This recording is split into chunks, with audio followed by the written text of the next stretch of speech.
ओम नमो भगवते वासुदेवाय। जय श्री कृष्ण। दोस्तों, स्वागत है आपका अपने YouTube चैनल पंडित के टोटके में। दोस्तों, आप सुनने जा रहे हैं सफला एकादशी की संपूर्ण व्रत कथा। आपसे निवेदन है, चैनल को सब्सक्राइब जरूर करें, साथ ही वीडियो को लाइक करें। महाराज युधिष्ठिर ने पूछा, हे जनार्दन, पौष कृष्ण एकादशी का क्या नाम है? उस दिन कौन से देवता का पूजन किया जाता है और उसकी क्या विधि है? कृपया मुझे बताइए। भक्त वत्सल भगवान श्री कृष्ण कहने लगे कि धर्मराज, मैं तुम्हारे स्नेह के कारण तुमसे कहता हूं कि एकादशी व्रत के अतिरिक्त मैं अधिक से अधिक दक्षिणा पाने वाले यज्ञ से भी प्रसन्न नहीं होता हूं। अतः इसे अत्यंत भक्ति और श्रद्धा से युक्त होकर करें। हे राजन, द्वादशी युक्त पौष कृष्ण एकादशी का महात्म मैं तुमसे कहता हूँ, एकाचित्र होकर सुनो। इस एकादशी का नाम सफला एकादशी है। इस एकादशी के देवता श्री नारायण हैं। विधि पूर्वक इस व्रत को करना चाहिए।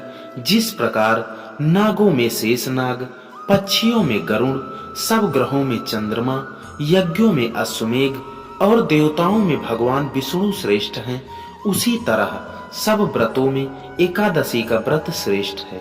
जो मनुष्य सदैव एकादशी का व्रत करते हैं वे मुझे परम प्रिय हैं। अब इस व्रत की विधि कहता हूँ।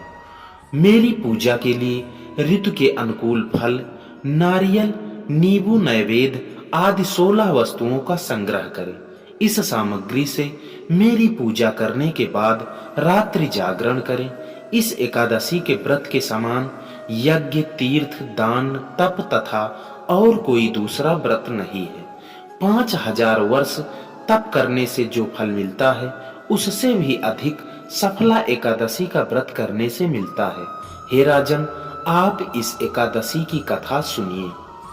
चंपावती नगरी में एक महिष्मान नाम का राजा राज्य करता था। उसके 4 पुत्र थे।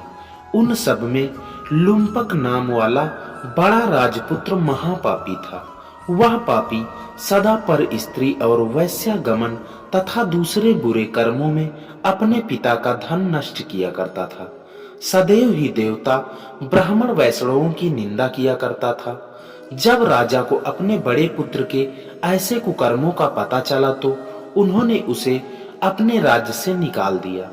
तब वह विचारने लगा कि मैं कहाँ जाऊं और क्या करूं। अंत में उसने चोरी करने का निश्चय किया। दिन में वह वन में रहता और रात्रि को अपने पिता की नगरी में चोरी करता तथा प्रजा को तंग करने और उन्हें मारने का कुकर्म करता। कुछ समय पश्चात सारी नगरी भयभीत हो गई। वह वन में रहकर पशु आदि को मारकर खाने लगा। नागरिक और राज्य के कर्मचारी उसे पकड़ लेते, किंतु राजा के भय से छोड़ देते। वन के एक अति प्राचीन विशाल पीपल का वृक्ष था। लोग उसकी भगवान के समान पूजा करते थे। उसी वृक्ष के नीचे वह महापापी लुम्पक रहा करता था। इस वन को लोग देवताओं की कीड़ा स्थली मानते थे। कुछ समय पश्चात पौष कृष्ण की दशमी के दिन वह वस्त्रहीन होने के कारण शीत के चलते सारी रात्रि सो नहीं सका। उसके हाथ पैर अकड़ गए। सूर्योदय होते ही वह मूर्छित हो गया। दूसरे दिन एकादशी को मध्याह्न के समय सूर्य की गर्मी पाकर उसकी मूर्छा दूर हुई। गिरता पड़ता वह भोजन की तलाश में निकला। पशुओं को मारने में वह असमर्थ था, अतः पेड़ों के नीचे गिरे हुए फल उठाकर वापस उसी पीपल के वृक्ष के नीचे आ गया। उस समय तक भगवान सूर्य अस्त हो चुके थे। वृक्ष के नीचे फल रखकर कहने लगा, हे भगवान, अब आपके ही अर्पण हैं ये फल, आप ही तृप्त हो जाइए।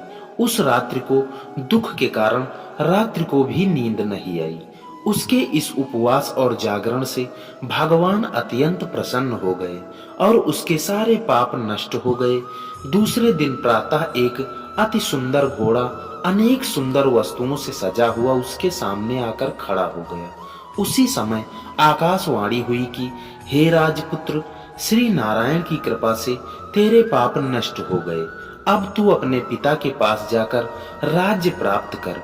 ऐसी वाणी सुनकर वह अत्यंत प्रसन्न हुआ और दिव्य वस्त्र धारण करके भगवान आपकी जय हो कहकर अपने पिता के पास गया। उसके पिता ने प्रसन्न होकर उसे समस्त राज्य का भार सौंप दिया और वन का रास्ता ले लिया। अब लुम्पक शास्त्रानुसार राज्य करने लगा।